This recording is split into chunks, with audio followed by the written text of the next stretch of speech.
काँग्रेसचे विधान परिषद गटनेते सतेज पाटील यांच्या मुलाच्या लग्नातील व्हिडिओ व्हायरल। काही दिवसांपूर्वी काँग्रेसचे नेते आणि आमदार सतेज पाटील यांचे चिरंजीव तेजस पाटील यांचा विवाह सोहळा थाटात संपन्न झाला। आता या सोहळ्यानंतर सतेज पाटील यांच्या घरी गोंधळाचा कार्यक्रम आयोजित करण्यात आला होता।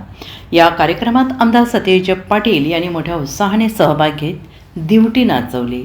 यावेळी त्यांनी घरातील चिमुकल्यांनाही गोंधळात सहभागी करून घेत फेर धरला।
Bureau report SPN Marathi Kolhapur.